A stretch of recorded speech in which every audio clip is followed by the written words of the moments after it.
Hi boys and girls, I have a special guest with me for my read aloud today. I'm sure you can all guess who it is.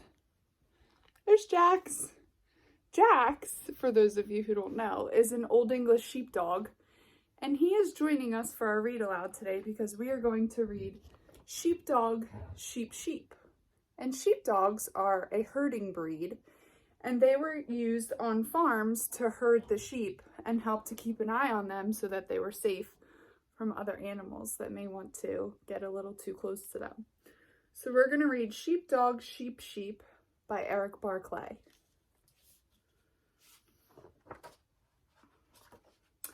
This is Sheep. She loves to dance.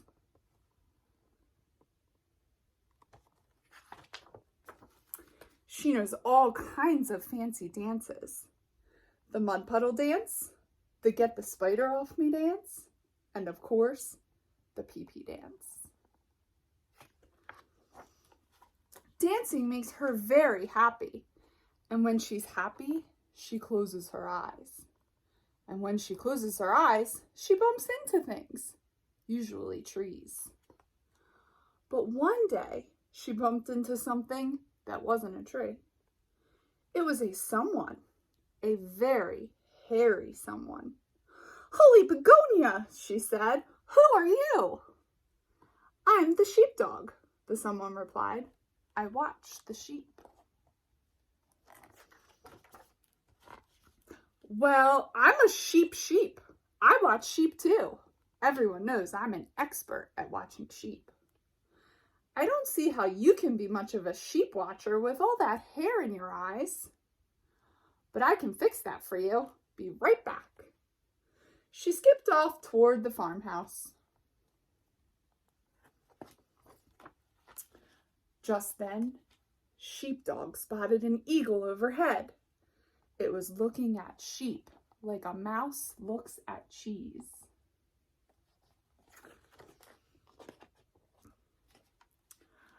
The eagle dived, but Sheepdog told him to vamos.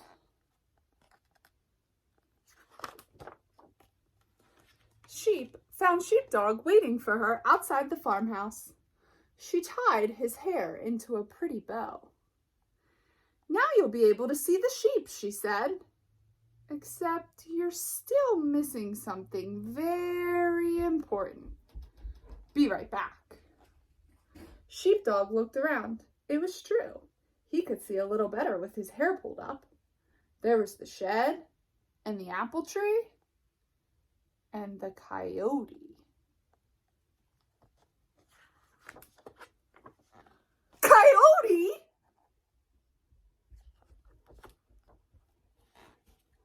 Sheepdog told him to skedaddle. Sheep returned with some binoculars. "Here you go," she said. "Now you'll be able to keep a sharp eye out for eagles and coyotes." "Now, I don't suppose you have a map under all this hair, do you?" Sheepdog shook his head no. "Well, you're going to need a map so you don't get lost. Be right back." She danced her way toward the old truck to retrieve a map. Then she danced her very happy way back. She closed her eyes, and because her eyes were closed, she couldn't see that. But Sheepdog did.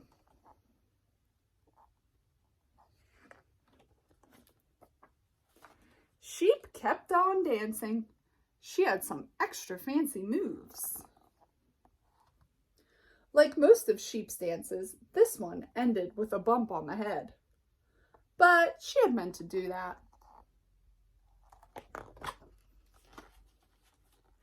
Sheep fished the map out of the glove box and handed it to Sheepdog. "You're all set. You've got a hair bow so you can see, binoculars to keep an eye out for danger, and a map so you won't get lost." Sheep thought for a moment. "Now, all we need are the sheep." She looked around. Not a sheep in sight. She borrowed Sheepdog's binoculars. Still no sheep. She unfolded the map. Yep, They were definitely in sheep country. "Where are all the sheep?" she asked. "Did you lose them?"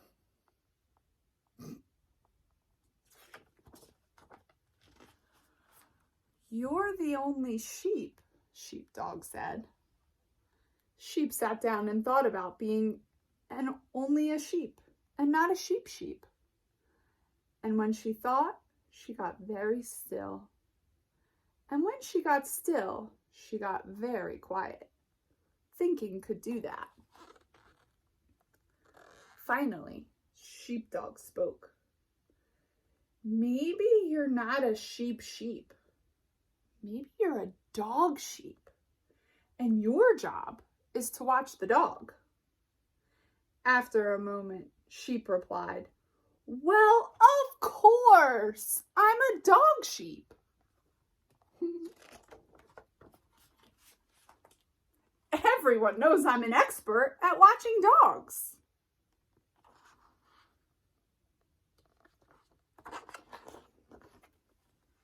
And that's the end of Sheepdog, Sheep.